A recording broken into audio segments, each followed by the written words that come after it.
The 12-team college football playoffs has been approved, and so has the potential possibility of expanding to 14 teams. And I think that a 14-team college football playoff is an absolutely horrible idea. And so is the 12-team model. And yeah, you can say, well, who's going to get mad at more football? I'm all for more football, but I'm not for seeing the Big Ten and the SEC completely dominate the postseason. Everything about college football playoff expansion has been one-sided in the favor of the Big Two conferences. The Big Ten and the SEC, not only are they going to be able to get more teams in compared to the other conferences that are going to be participating, but they're also going to be getting a larger slice of the revenue from the college football playoffs. I'm not for seeing Big Ten SEC domination. I want more parity in the sport. And I felt like the college football playoffs, sticking with 4 teams, gave us the best parity. This past year, we had Washington, Texas, Michigan, and Alabama. We had a championship that we never saw before in the playoffs history between Washington in their final year in the Big 12 existence, or the Pac 12 existence, and Michigan, who never went to a national championship before in the playoff era. Isn't that parity? I mean, we had TCU, the Cinderella story that everybody always wanted to see in the national championship. Yeah, they got splattered, but you still got your Cinderella team in there. What about Cincinnati? They were the first G5 team to ever get into the playoffs when people said that the 4-team model didn't allow for a G5 team to get in. Going to 14 teams just doesn't make a lot of sense when we don't even know if we're even going to like the 12-team model. They're just assuming that the 12-team model is going to be a success and 14 teams is going to make it even more successful. This is all about money. But I also believe that this is about control. And the SEC and the Big Ten quietly have taken control of college football. How is it creating more parity that Big Ten and the SEC get more automatic bids into this thing than what the ACC and the other conferences do? You're going to have the highest seeded teams hosting playoff games. Some of them may get a first round bye, when others are going to be having home games, and the seeding is going to be based on where they're ranked according to the polls. I'd rather just have a computer do it. I'd rather just go back to the BCS model and have the BCS randomly pick these teams based off their point systems and their algorithms. I'd rather let AI do it than let the College Football Playoff Committee do it, because they already struggled to put the best 4 teams in this past year when they left out Florida State. Even though Jordan Travis got injured, they still had a right to be in.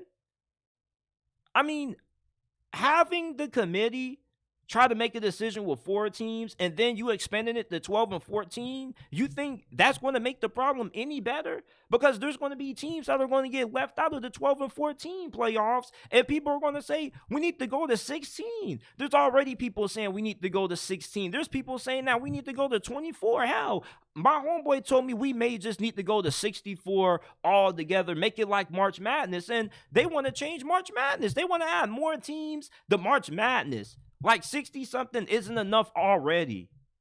What are we doing here? How is this helping college football? I mean, you can say, well, we're getting more money, it's growing in popularity. I can understand that.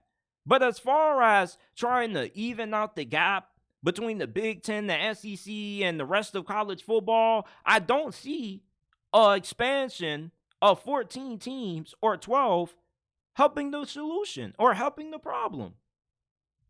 I was in favor of expanding the playoffs from 4 to 6, 8 at most. Why did we have to go to 12, 14? I get more is better, but more isn't going to create more upsets. You are not going to see Tulane beating a 3-seed Georgia, especially if they have to go on the road to do it. I mean, I'm just not on board with the 14-team or even the 12-team model. If you were going to expand it, 8 should have been the max. Because now all you do is make it easier for the Big Ten and SEC to continue to dominate the sport. And with Clemson and FSU on the way out of the ACC, they're either going to join one of those two conferences. And then you're going to have either a big monopoly on the sport. We got fooled into wanting the playoffs to expand. And we got used by the SEC to get more money and to have more control over the sport. They have more teams in this thing, and they're getting more money from the playoffs than any other conference. That's crazy. And with them getting more money from getting teams in, those teams are going to have more money to further remain more dominant compared to the ACC and the American and the G5 schools. And these G5 schools, most of them that get into this thing are going to lose by at least 3 or more touchdowns. Even with the transfer portal, they're still not going to be all that good. You only get a Cincinnati or a Boise State every blue moon in college football. The majority of the times, these G5 schools have weak schedules and they get embarrassed in these New Year's Six bowl games. You saw what Oregon just did to Liberty.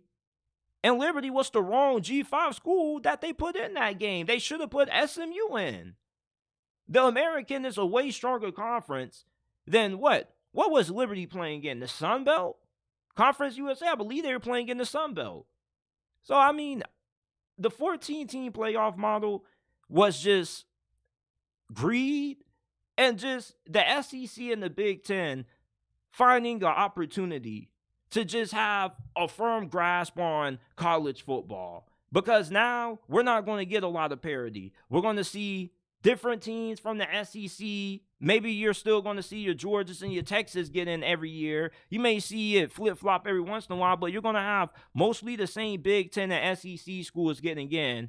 And most of the time, those schools are going to be the ones that end up winning it all. Because there's a huge gap between the Big Ten and the SEC compared to the rest of college football.